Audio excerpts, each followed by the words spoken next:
Hello everyone. हमारा गुप्त एवं गुप्तोत्तर वाला चैप्टर चल रहा है। ठीक है, 75 क्वेश्चन तक हमने देख लिया था। 76 क्वेश्चन पे आ जाइए। 76 75 ही है, रिपीटेड है। तो सांख्य दर्शन प्रतिपादित किया गया है किसके द्वारा? कपिल द्वारा। 77 भारत के दार्शनिक विचार के इतिहास के संबंध में सांख्य संप्रदाय के बारे में पूछा है। बोला है सांख्य पुनर्जन्म या आत्मा के आवागमन के सिद्धांत को स्वीकार नहीं करता है। ठीक है, फिर बोला है कि सांख्य की मान्यता है कि आत्मज्ञान ही मोक्ष की ओर ले जाता है, न कि कोई बाह्य प्रभाव अथवा कारक। तो ऑप्शन बी सही हो जाएगा इसमें। ठीक है, और अगर यहाँ से नहीं हटा दें तो ये भी सही हो जाता, यानी कि उसमें सांख्य में पुनर्जन्म और आत्मा के आवागमन के सिद्धांत को स्वीकार किया गया है। क्वेश्चन 78 कपिल सांख्य पद्धति के सबसे पुराने प्रणेता हैं। कपिल ये बताते हैं कि किसी व्यक्ति का जीवन प्रकृति की शक्तियों द्वारा गढ़ा जाता है, किसी दैवी सत्ता द्वारा नहीं। तो ये दोनों सही है। ठीक है, पहला और दूसरा दोनों ही सही है। 79 पे आ जाइए। ये 4 बार पूछा गया है। ठीक है, योग के प्रतिपादक सबको पता है पतंजलि हैं। महर्षि पतंजलि को योग दर्शन का प्रतिस्थापक आचार्य माना जाता है। यद्यपि भारतीय परंपरा में योग साधना का इतिहास अत्यंत प्राचीन है। उपनिषद, महाभारत, भगवद गीता, जैन, बौद्ध मतों में योग संबंधी क्रियाओं का विवेचन प्राप्त होता है। तथापि सर्वप्रथम महर्षि पतंजलि ने ही सुसंबद्ध दार्शनिक सिद्धांत के रूप में योग का विवेचन किया है, इसीलिए इसे पतंजलि दर्शन भी कहा गया है। योग पतंजलि। कौन एक अष्टांग योग का अंश नहीं है? तो अनुस्मृति नहीं है। क्या क्या है? प्रत्याहार है, धारणा है, ध्यान है। 3 चीज़ें हैं। पतंजलि ने योग को चित्त की वृत्तियों के निरोध के रूप में परिभाषित किया। लगभग 200 ईसा पूर्व में महर्षि पतंजलि ने योग को लिखित रूप में संग्रहित किया और योग सूत्र की रचना की। योग सूत्र की रचना के कारण पतंजलि को योग का जनक कहा जाता है। उन्होंने योग के 8 अंग कौन कौन से? यम, नियम, आसन, प्राणायाम, प्रत्याहार, धारणा, ध्यान, समाधि का वर्णन किया है। यही अष्टांग योग है। अतः स्पष्ट है कि अनुस्मृति अष्टांग योग का अंश नहीं है। ठीक है, कौन कौन सा है पूछा है, तो यम, नियम, आसन, ये 3 एक साथ कर लीजिए। यम, नियम, आसन, फिर उसके बाद प्राणायाम, प्रत्याहार एक साथ कर लीजिए, और फिर ध्यान, धारणा, समाधि। ध्यान, धारणा, समाधि एक साथ। ठीक, क्वेश्चन आ जाइए नेक्स्ट। 82 पतंजलि समसामयिक थे। पूछा है कि पतंजलि के समकालीन कौन थे, तो ये थे पुष्यमित्र शुंग। और ये इनका टाइम कितना था पुष्यमित्र शुंग का? 184 से 148 ईसा पूर्व। 83 नव्य न्याय संप्रदाय के संस्थापक कौन थे? नव्य न्याय, तो ये थे गंगेश और उदयन। मिथिला के प्रसिद्ध तर्कवादी उदयन मिथिला के थे। ठीक है, या उदयनाचार्य न्याय दर्शन के प्रख्यात विद्वान थे। उनकी रचना कुसुमांजलि को नव्य न्याय दर्शन का मूल स्रोत भी माना जाता है। कई विचारक उदयन को नव्य न्याय दर्शन या का वास्तविक संस्थापक मानते हैं उदयन को। ठीक है, जबकि कुछ विचारक गंगेश, जिन्होंने नव्य न्याय दर्शन को संग्रहित किया था, को इसका संस्थापक मानते हैं। तो दोनों लोग का नाम आ जाए तो ठीक ही है, बढ़िया है। क्वेश्चन 84 जब तक जीवित रहो सुख से जियो, चाहे इसके लिए ऋण ही लेना पड़े, क्योंकि शरीर के भस्मीभूत हो जाने पर पुनरागमन नहीं हो सकता। ये बात कुल मिला के किसने कही? तो ये बात चारवाकों का ऐसा मानना है। चारवाक क्या कहते हैं? भारतीय दर्शन में चारवाक दर्शन जड़वादी या भौतिकवादी विचारधारा का पोषक है। इसका आशय है जब तक जीवित रहो सुख से रहो, हाँ, उधार लेके घी पियो, वगैरह वगैरह बात कहता है। ये याद कर लें तो अच्छा है, लाइन लिखने के काम आ जाती है। यावत जीवते सुखम जीवते ऋणम कृत्वा घृतम पीवते भस्मीभूत से देह से पुनरागमनम कुता। ठीक है, बहुत अच्छी लाइन है, कभी कभी के लिए अच्छी है। 85 केवल प्रत्यक्ष प्रमाण को कौन स्वीकार करता है? तो भौतिकवादी हैं चारवाक, इसीलिए। भारतीय दर्शन में विभिन्न संप्रदायों में प्रमाणों की संख्या के विषय में पर्याप्त मतभेद हैं। बौद्ध और वैशेषिक संप्रदाय प्रत्यक्ष अथवा तथा अनुमान केवल 2 प्रमाणों को स्वीकार करते हैं। जैन सांख्य योग और विशिष्टाद्वैत दर्शन इन दोनों के साथ शब्द प्रमाण को भी जोड़ देते हैं। ठीक है। न्याय दार्शनिक प्रत्यक्ष अनुमान शब्द और उपमान 4 प्रमाणों को स्वीकार करते हैं। प्रभाकर मीमांसा ने इन चारों प्रमाणों के साथ अर्थापत्ति को भी जोड़ दिया है। ठीक है, ये सब जानने की उतना ज़रूरत नहीं है। क्वेश्चन 86, निम्नलिखित में से कौन एक चार्वाक के अनुसार सर्वोच्च मूल्य है? काम को बोला है। चार्वाक दर्शन ने भारतीय परंपरा में स्वीकृत चारों पुरुषार्थों में काम को परम पुरुषार्थ माना है। इसके अनुसार जो कर्म काम की पूर्ति करे या मनुष्य को सुख प्रदान करे वही उचित है। चार्वाक के अनुसार अर्थ सुख प्राप्ति का साधन है। उल्लेखनीय है कि चार्वाक दर्शन में सुख से तात्पर्य इंद्रिय सुख से है। 87 में चार्वाक दार्शनिक प्रणाली के बारे में बोला गया है, तो लोकायत प्रणाली भी कहलाती है, चार्वाक वाली लोकायत कहलाती है। इसके प्रणेता चार्वाक थे। यह नास्तिक विचारधारा पर आधारित दर्शन है। यह दर्शन मात्र प्रत्यक्ष प्रमाण को स्वीकार करता है।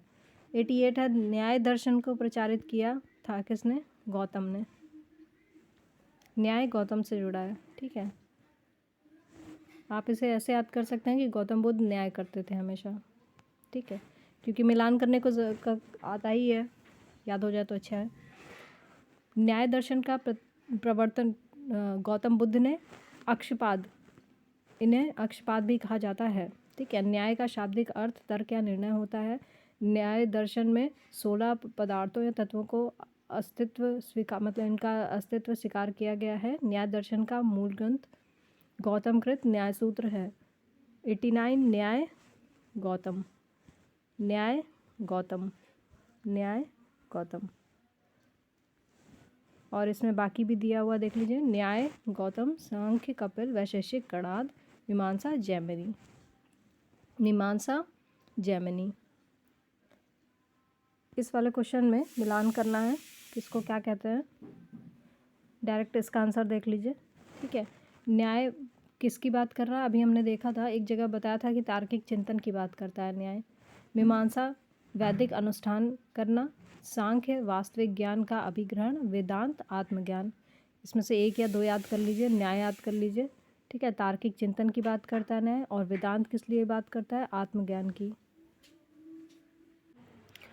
फिर दर्शन बताया है और उसके प्रवर्तक बताया है। तो न्याय गौतम, ठीक है, न्याय की बात कौन कर रहे हैं? गौतम कर रहे हैं। पूर्व मीमांसा जैमिनी, सांख्य कपिल, वेदांत दर्शन बद्रायण, वैशेषिक उल्लूकणाद, योग पतंजलि। सब कुछ याद करने की ज़रूरत नहीं है, 2 से 3 याद कर लीजिए, हो जाएगा। न्याय का गौतम याद कर लीजिए। ठीक है, सांख्य दर्शन का कपिल और योग का पतंजलि। बीच बीच का जो होगा वो फिल कर लीजिएगा। कर्म का सिद्धांत किससे संबंधित है? मीमांसा से। कर्म का सिद्धांत मीमांसा दर्शन से संबंधित है। इसे पूर्व मीमांसा, कर्म मीमांसा या धर्म मीमांसा भी कहते हैं। पूर्व, कर्म या धर्म मीमांसा। मीमांसा के प्रकार आचार्य कुमारिल भट्ट को, जिनकी गणना भारतीय दर्शन के मूर्धन्य आचार्यों में की जाती है, और उन्हें जिन्होंने अपने मुख्य तर्कों से बौद्ध धर्म तथा दर्शन का खंडन करके वैदिक धर्म तथा दर्शन की पुनः प्रतिष्ठा की। पूर्व मीमांसा और वेदांत के बीच।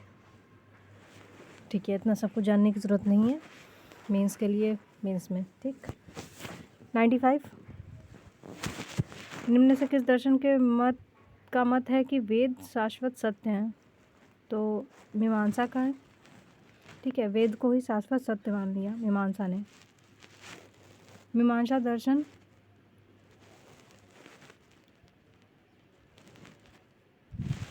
को शाश्वत सत्य माना है। ठीक है, मीमांसा दर्शन ने। पूर्व मीमांसा दर्शन में वेद के कर्मकांड भाग पर विचार किया गया है।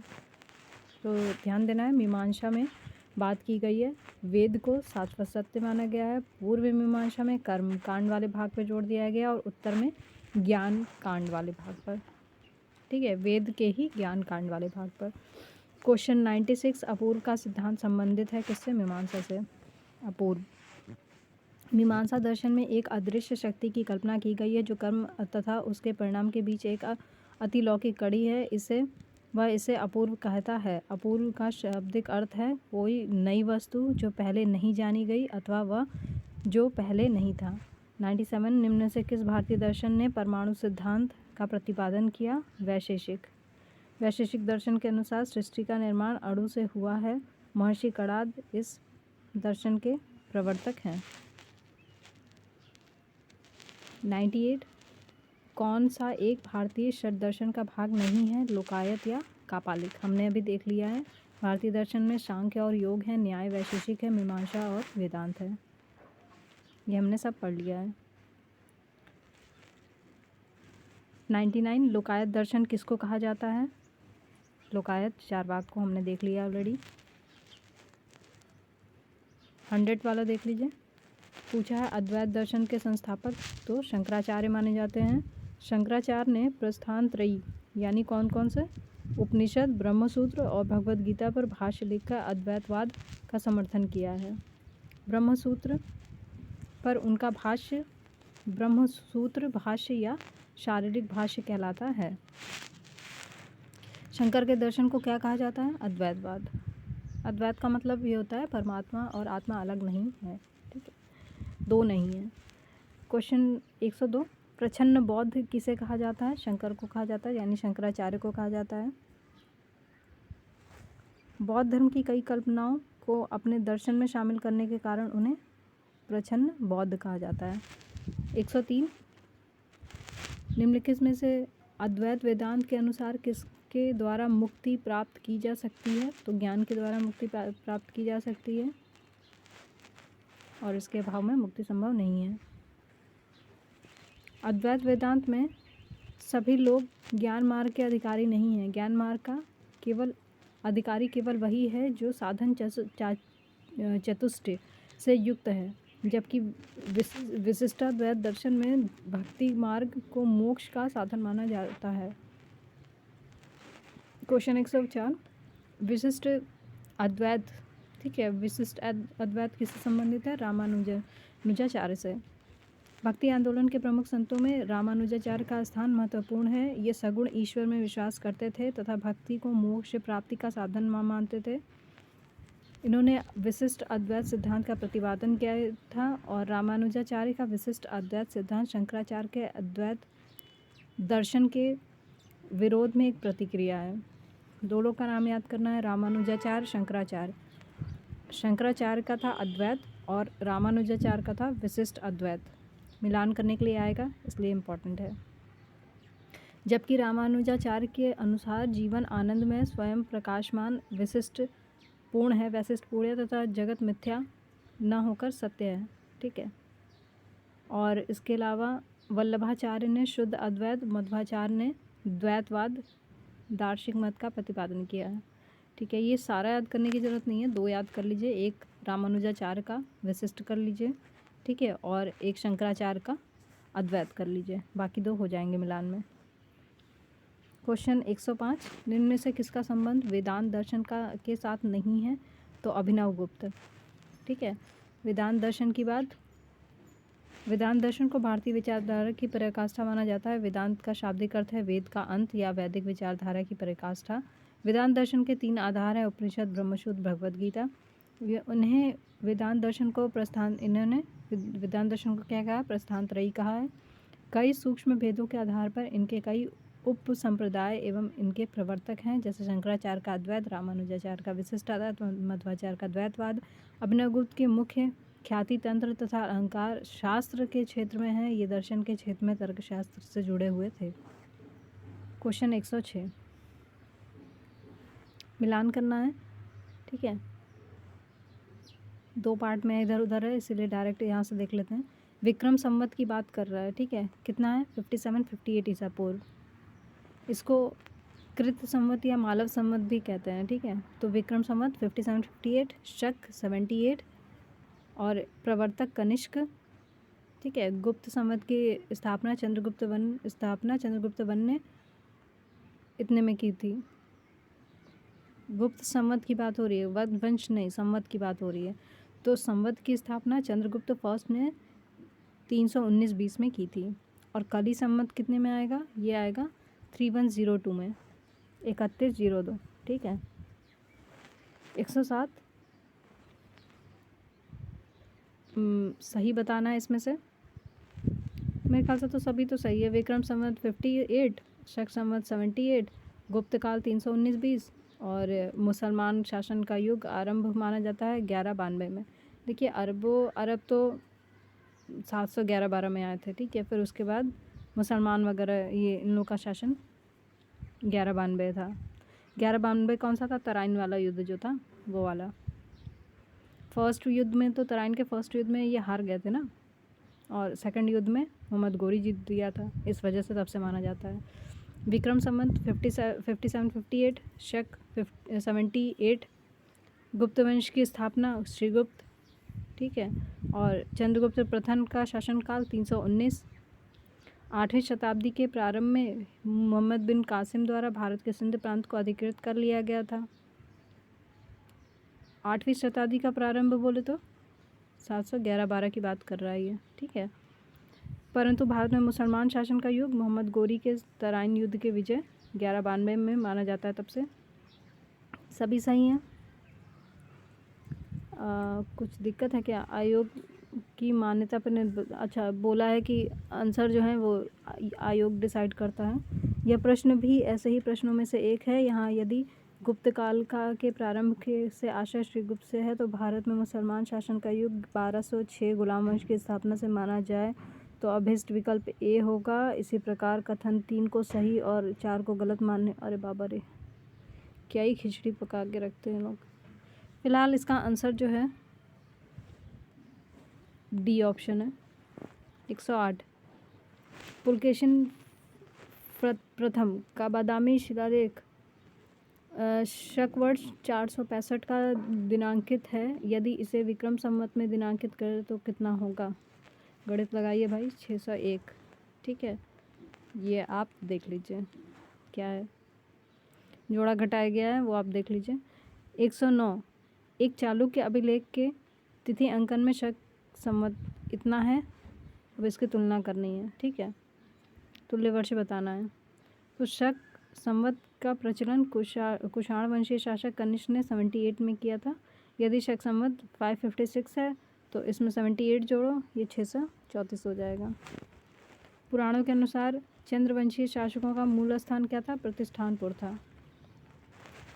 पुराणों के अनुसार चंद्रवंश यानी सोमवंश क्षत्रिय वंश के 3 मूल वंशों जिसमें से एक था सूर्यवंश और दूसरा था अग्निवंश में से एक था। चंद्रवंशी शासकों का मूल स्थान त्रेता युग में प्रयाग था। त्रेता युग में क्या था? प्रयाग था। फिर प्रलय आई, फिर द्वापर युग आया, फिर चंद्रवंश के संवारण ने प्रतिष्ठानपुर यानी जो इलाहाबाद के आसपास का क्षेत्र है वहाँ पे अपनी राजधानी स्थापित की। 111 मौखरी शासकों की राजधानी थी कन्नौज।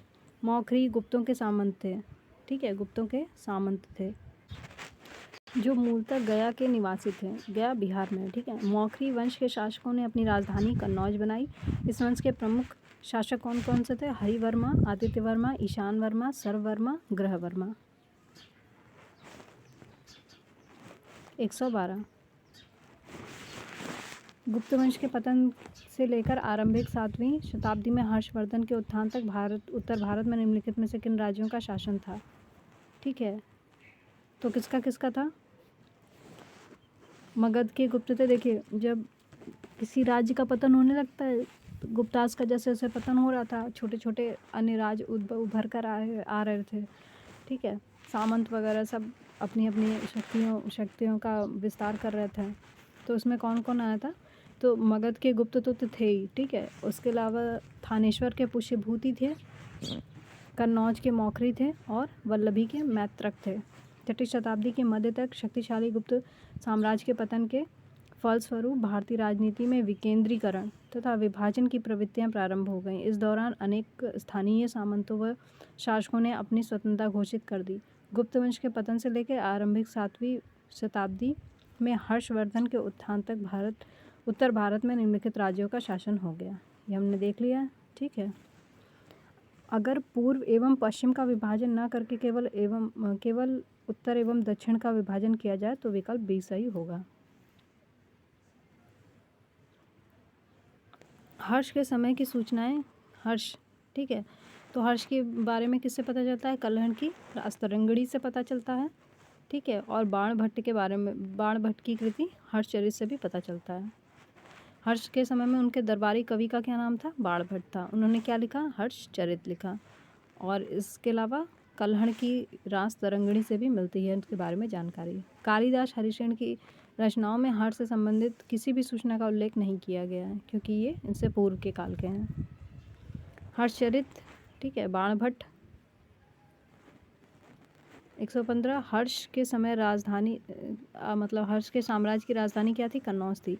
चीनी स्रोतों से क्या पता चलता है कि हर्ष एवं राजश्री दोनों साथ साथ कन्नौज पर राज सिंहासन पर बैठते थे। हर्ष अपनी राजधानी थानेश्वर से कन्नौज उसने स्थानांतरित कर दी थी। कहाँ से की थी? थानेश्वर से कन्नौज, ताकि वह राजश्री के प्रशासनिक कार्यों में पूरी सहायता प्रदान कर सके। यह हर्ष के विस्तृत साम्राज्य पर शासन करने के लिए भी उपयुक्त था। हर्ष ने अपनी राजधानी थानेश्वर से कहाँ स्थानांतरित की थी? कन्नौज। 117 हर्ष के ने 2 महान धार्मिक सम्मेलनों का आयोजन कहाँ किया था? एक तो कन्नौज था, ठीक है, प्रयाग किया था, एक कन्नौज में किया था। अन्य धर्मों से महायान की उत्कृष्टता सिद्ध करने के लिए, ये क्वेश्चन ध्यान से देखिएगा, क्योंकि क्वेश्चन 118 जो है अभी मैं उसमें बताऊंगी क्या गड़बड़ किया इन्होंने। तो इन्होंने बोला है कि अन्य धर्मों से महायान की उत्कृष्टता सिद्ध करने के लिए हर्ष ने कन्नौज के में विभिन्न धर्मों एवं संप्रदायों के आचार्यों की एक विशाल सभा बुलवाई, ठीक है। चीनी साक्ष्यों के अनुसार इस सभा में 20 देशों के राजा अपने देशों के प्रसिद्ध ये जितने भी ब्राह्मण, श्रमण थे, सैनिक थे, राजपुरुषों आदि को साथ लेकर उपस्थित हुए। इस सभा की अध्यक्षता ह्वेन-सांग ने की थी।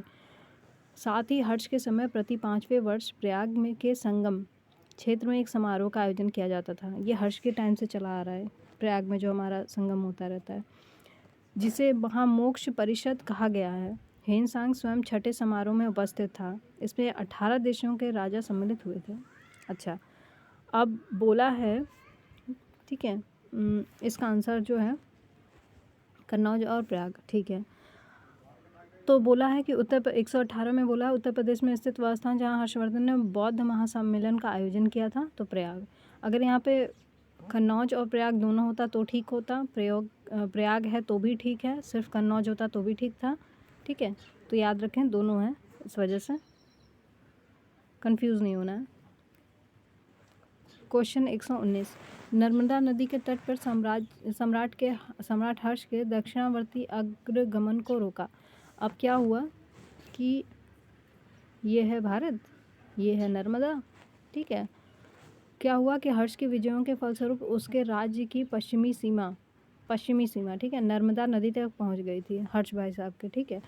उधर पुलकेशिन द्वितीय उत्तर, यहाँ पे कहीं उत्तर में पुलकेशिन द्वितीय, ठीक है, वो अपना विस्तार करना चाहता था। अब दोनों में युद्ध तो था ही, युद्ध मतलब संभव हो गया कि युद्ध तो होना ही है।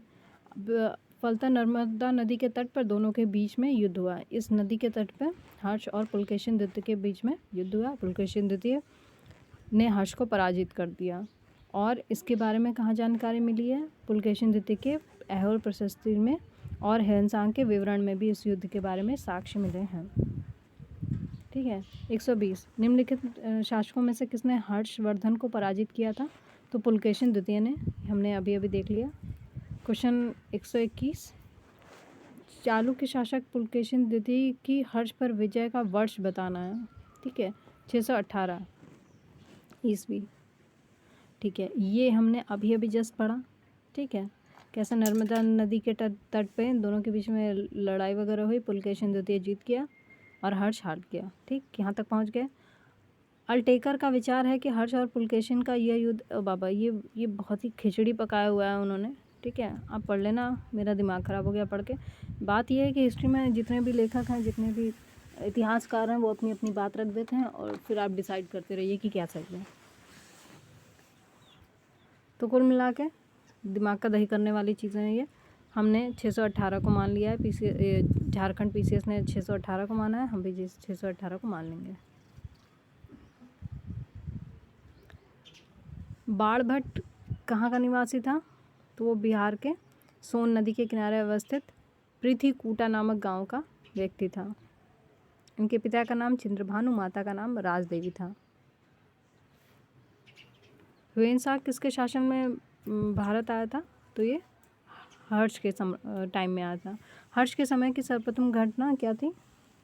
सर्वप्रमुख घटना क्या थी? चीनी ह्वेनसांग जो आए थे वो भारत आए थे, मतलब उनकी उत्कृष्ट अभिलाषा महात्मा बुद्ध के चरण चिन्हों द्वारा प्रभावित किए गए स्थानों को देखने एवं पवित्र बौद्ध ग्रंथों का अध्ययन करने की थी, जो उन दिनों भारत में सुलभ थे। इस उद्देश्य की पूर्ति हेतु वहाँ का जो शासक था तांग, ठीक है, उसकी राजधानी चंगन से भारतवर्ष के लिए 629 में प्रस्थान किया। टाइम देख लीजिए, क्योंकि देखिए बात ह्वेनसांग की है, ठीक है, इम्पॉर्टेंट हो जाता है। इसकी टाइम देख लीजिए, 629 ईस्वी में वहाँ से चला था, ठीक है। ये भारत का टाइम नहीं है कि वो भारत का पहुँचा और कितने टाइम तक रहा। ये बात है कि वो वहाँ से कब चला था और वक्त लगता था वहाँ से मतलब एक जगह से दूसरे जगह जाने में। अपनी भारत यात्रा के ऊपर उसने एक ग्रंथ भी लिखा है, उसका नाम क्या है? सीयू की। पूछा जाता है एग्ज़ाम में, इंपॉर्टेंट है। 124 में बोला है कि हर्षवर्धन के शासनकाल में किस चीनी यात्री ने भारत की यात्रा की थी? तो हमने देख लिया, ह्वेनसांग ने की थी। 125 भारत की यात्रा करने वाले चीनी यात्री युआन च्वांग, यानी देखिए अब ह्वेनसांग का एक नाम और भी है, जो वहाँ का नाम है चाइनीज़ युआन च्वांग, ठीक है। और उसने भारत के बारे में क्या क्या बताया है, इसमें सही बताना है। तो उसने बताया कि सड़क और नदी मार्ग लूटमार से पूरी तरह सुरक्षित है। देखिए ये तो हो भी नहीं सकता, बिल्कुल भी नहीं हो सकता है कि उसने ऐसे कोई बात लिखी हो, क्योंकि ये था ही नहीं। लूटमार तो कोई बहुत आराम सी बात थी उस टाइम में, बौद्ध के टाइम में नहीं थी। अंगुलीमाल वाला प्रकरण सभी को पता होगा, ठीक है। तो सेकंड और देख लीजिए, जहाँ तक अपराधों के लिए दंड का प्रश्न है, ये भी बिल्कुल सही है। अग्नि जल विष द्वारा सत्य परीक्षा किया जाना ही किसी भी व्यक्ति की निर्दोषिता अथवा दोष के निर्णय के साधन थे, बिल्कुल ठीक बात है। व्यापारियों को नौ घाटों और नौकाओं पर शुल्क देना पड़ता था, बिल्कुल देना पड़ता था। टैक्स सिस्टम वगैरह सब कुछ था वहाँ पे, कोई बड़ी बात नहीं है। तो ऑप्शन बी सही हो जाता है, सेकंड एंड थर्ड। ह्वेनसांग खुद ही कई बार चोर डाकुओं के चंगुल में फंस चुका था, तो ये लिख भी नहीं सकता। बाकी दोनों बातें सही थी। 126 हर्ष के दरबार में ह्वेनसांग को एक दूत के रूप में किसने भेजा था? उपयुक्त में से कोई नहीं। बात ये था कि ह्वेनसांग भाई साहब जो थे, देखिए उस समय चाइना में किसका, जो तुर्की थे, ठीक है, जो टर्किश थे, उनके आक्रमण का बड़ा खतरा रहता था। तो ये लोग चाहते नहीं थे, मतलब चाइना के जो राजा थे ये नहीं चाहते थे कि कोई भी कहीं बाहर जाए, प्रतिबंध था विदेश में जाने पे। तो ह्वेनसांग ने एक नागरिक के तौर पे, मतलब वो बस निकल गया वहाँ से स्वतंत्र रूप से, न कि एक दूत के रूप में, ठीक है। भारतवर्ष के लिए 629 में प्रस्थान किया। 13 वर्षों के भारत प्रवास के बाद जब वह वापस चीन पहुंचा तो सम्राट ने उसे दंडित करने के बजाय उसका स्वागत किया और उसे आध्यात्मिक सलाहकार नियुक्त कर दिया, ठीक है। और इसका जो ह्वेनसांग का जो समकालीन था वो कौन था? तांग वंशी ताई सुंग, ठीक है। क्वेश्चन 127, ह्वेनसांग की भारत यात्रा के समय सूती कपड़ों के उत्पादन के लिए सबसे प्रसिद्ध नगर कौन सा था? मथुरा था। और बनारस किस लिए था? वो रेशमी वस्त्रों के लिए था। और वो भारत कब पहुंचा, उसका टाइमलाइन कितना है? जो हर्षवर्धन का टाइम लाइन है, मतलब आसपास उसी के पहुंचा होगा, 606 से 647 तक, ठीक है। मथुरा जो था सूती वस्त्र के लिए था, वाराणसी रेशम के लिए था। ह्वेनसांग बताता है कि थानेश्वर की समृद्धि के प्रधान कारण वहाँ का व्यापार ही था। बाढ़ ने थानेश्वर नगरी को अतिथियों के लिए चिंतामणि भूमि, देखिए बाण भट्ट जो थे उन्होंने थानेश्वर नगरी को अतिथि के लिए चिंतामणि भूमि, व्यापारियों के लिए लाल भूमि बताया है। यहाँ के निवासी अधिकांशतः व्यापारी थे जो विभिन्न वस्तुओं का व्यापार करते थे। उज्जैनी तथा कन्नौज भी इसी काल में आर्थिक दृष्टि से अत्यंत समृद्ध थे। उज्जैनी और कन्नौज का भी नाम याद कर लीजिए। क्वेश्चन 128, कौशेय शब्द का प्रयोग किया जाता है, तो कौशेय गुप्तास के टाइम में रेशम के लिए प्रयोग किया जाता था, कौशेय, ठीक है। 129, चीनी ह्वेनसांग ने किस विश्वविद्यालय में अध्ययन किया था? नालंदा में किया था, ठीक है। 637 ईस्वी में ये नालंदा गया। उस समय वहाँ के कुलपति कौन थे? आचार्य शीलभद्र। 1.5 वर्ष तक वहाँ निवास किया, अध्ययन किया। उसके बाद वो बंगाल गया, उड़ीसा धान्य कटक होता हुआ कांची पहुँचा और फिर दूसरी बार यात्रा करके हिमसांग पुनः नालंदा गया और वहाँ उसने व्याख्यान दिए। क्वेश्चन 130, आज के भारत में हिमसांग को याद करने का मुख्य कारण है सीयू की उसकी रचना। 131 चीनी यात्री जिसने भीनमाल की यात्रा की थी, तो ये था हिमसांग। ये हर्षवर्धन के काल में आया। इसे यात्रियों का राजकुमार कहा जाता है। सीयू की रचना की। ये वाली लाइन याद रखें कि इसे ही यात्रियों का राजकुमार कहा जाता है। सीयू की, ठीक है। पूछा है किससे जुड़ा है, हिमसांग से जुड़ा है।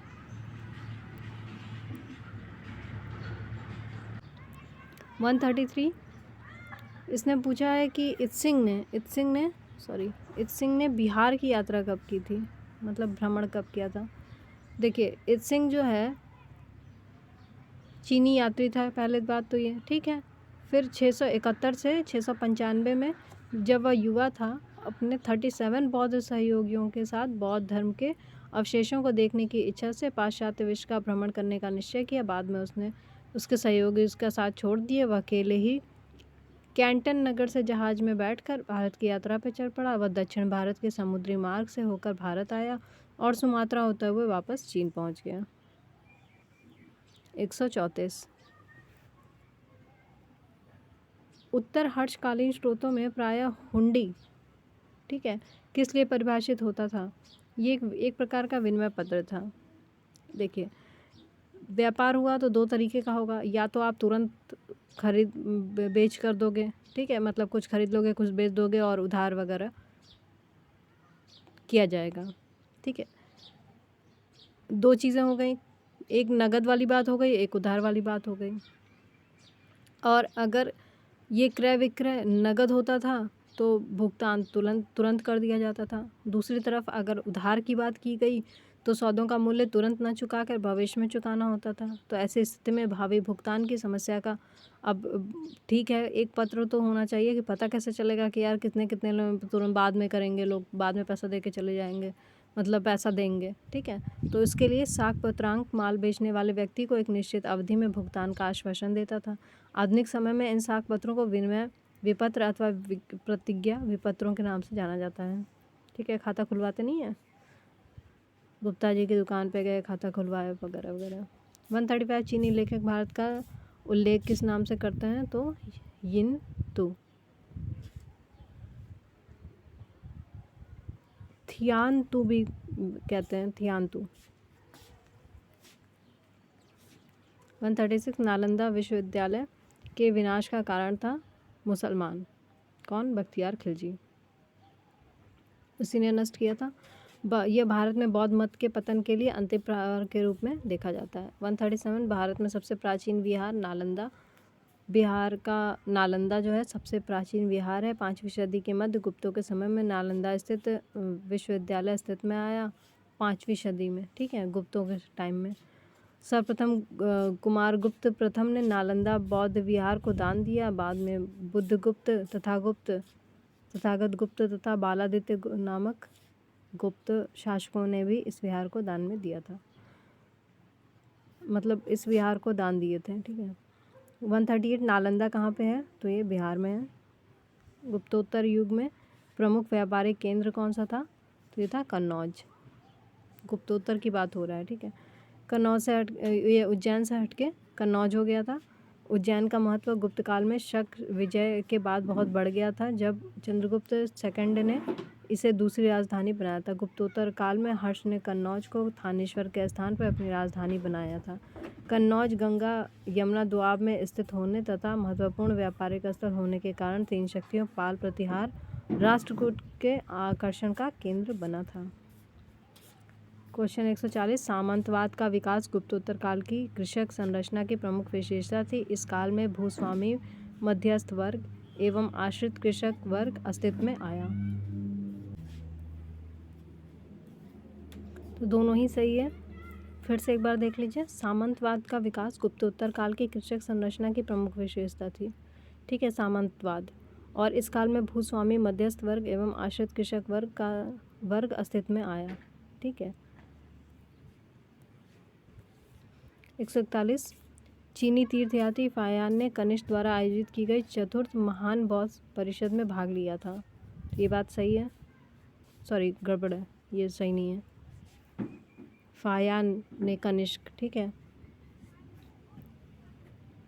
देखिए, चीनी यात्री फाहियान गुप्तवंशी शासक चंद्रगुप्त द्वितीय के शासनकाल में, ना कि कनिष्क के में भारत आया था। उसने भारत की विभिन्न स्थलों की यात्रा की और चीनी तीर्थयात्री ह्वेनसांग, जो ह्वेनसांग है, ठीक है, 629 में तांग शासकों की राजधानी चंगन से भारतवर्ष के लिए प्रस्थान किया। हर्ष ह्वेनसांग से मिलने इसके पूर्व ही बौद्ध धर्म के उन्नयन की ओर, मतलब वो पहले से ही बौद्ध धर्म की ओर झुकाव था। तो ये बात गलत है कि वो बाद में उसका प्रतिरोध पाया था, मतलब उसने। ह्वेनसांग से भेंट के बाद उसने बौद्ध धर्म की महायान शाखा को राजाश्रय प्रदान किया था तथा वह पूर्ण बौद्ध बन गया था।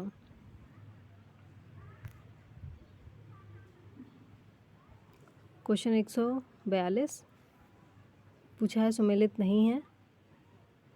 तो अब इसमें इनके अनुसार गड़बड़ ये है, देखिए आरओ का क्वेश्चन है 2021 का।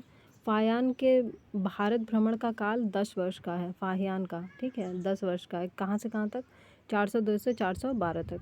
जबकि उसकी चीन से कुल यात्रा की अवधि 399 ईस्वी से 414 तक है। और यहाँ भारतवर्ष भ्रमण लिखा हुआ है, एक तो ये गड़बड़ हुआ। ह्वेनसांग की भारत यात्रा 629 से 645 रही है। इत्सिंग की, यानी ये सही है, इत्सिंग की 671 से 695 रही है। और यहाँ पे कितना है? 679 से 695। तो एक तो ये दूसरा ये गड़बड़ हो गया।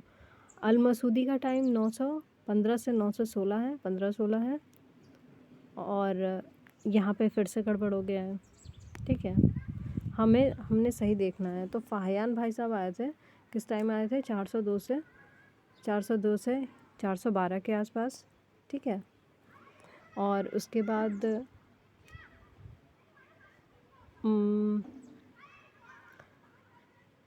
भ्रमण काल, ये भ्रमण काल था, ठीक है। और उसकी भारत यात्रा चीन से, मतलब टोटल यात्रा 399 से 414 रही। फिर ह्वेनसांग की बात आ गई। ह्वेनसांग 629 से 645 तक की बात की गई है। फिर इत्सिंग भाई साहब कब आए थे? 671 के टाइम में आए थे, 71 से 95 के टाइम में। और अल मसूदी भाई साहब कब आए थे? ये आए थे 915-16 में, ठीक है। 143 मुल्तान के सूर्य मंदिर का उल्लेख ह्वेनसांग, आबूज ईद, अल मसूदी तथा अल बरूनी ने किया है। ये तीनों सही है, मतलब ये सारी बात सही है।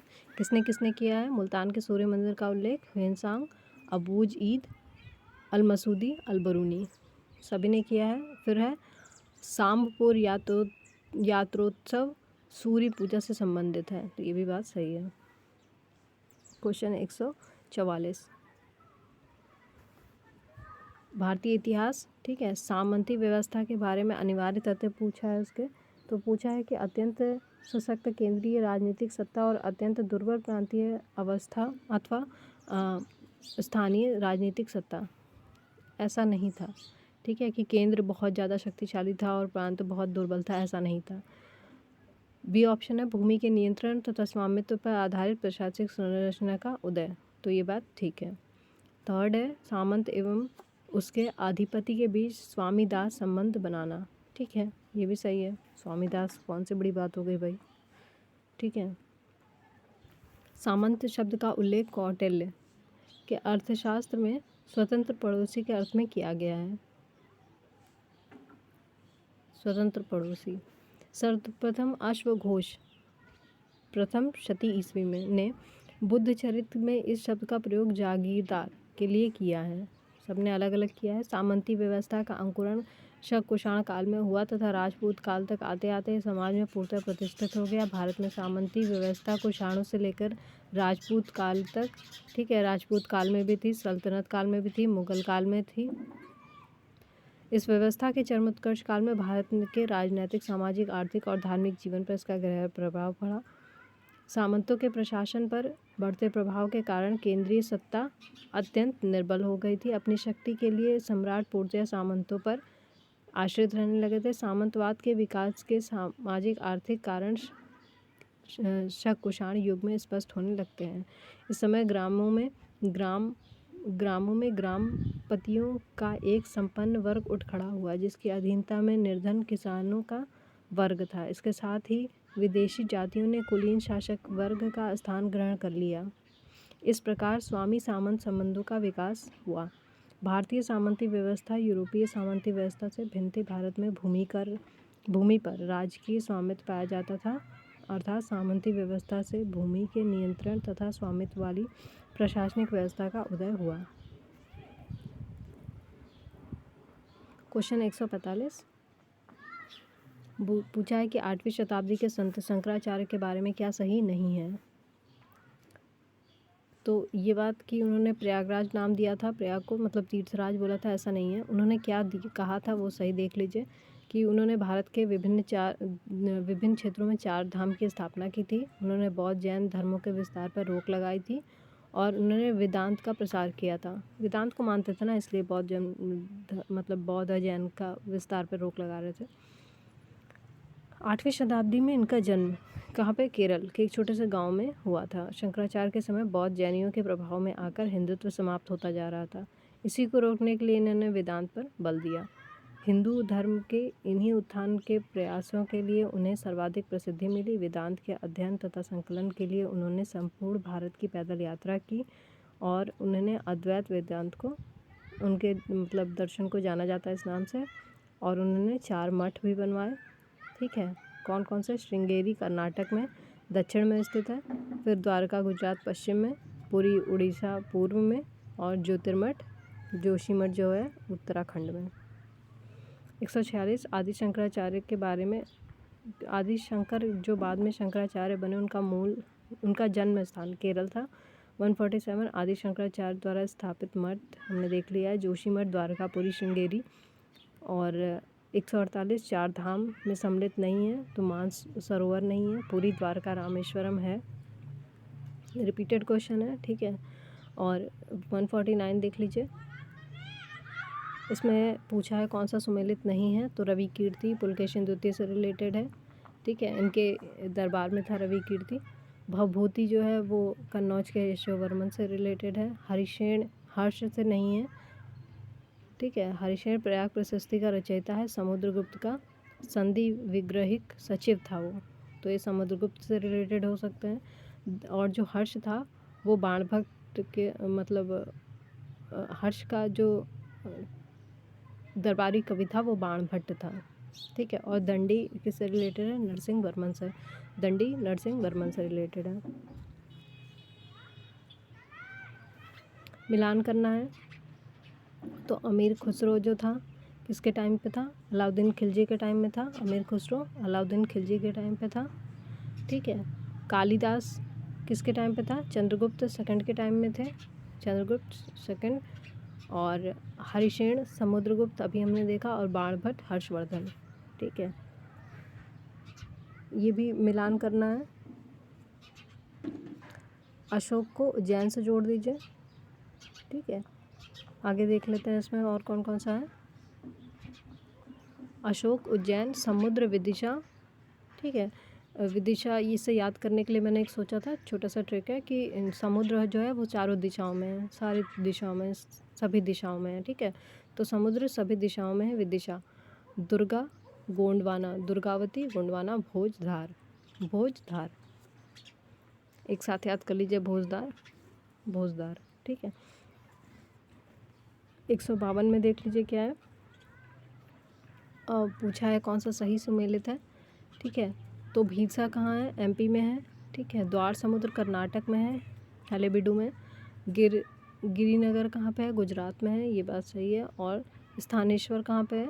तो ये हरियाणा में है। स्थानेश्वर हरियाणा, गिरिनगर गुजरात। गिरिनगर एक गिर करके भी है ना, उद्यान वगैरह या जो भी है, तो वो गुजरात में है। द्वार समुद्र कर्नाटक हलेबीडु में है, और भीलसा एमपी में है। ठीक है, 11 चैप्टर हमारा यहाँ पे कंप्लीट होता है। नेक्स्ट हमारा चैप्टर है भारत, प्राचीन भारत में स्थापत्य कला कला। ठीक है, थैंक यू।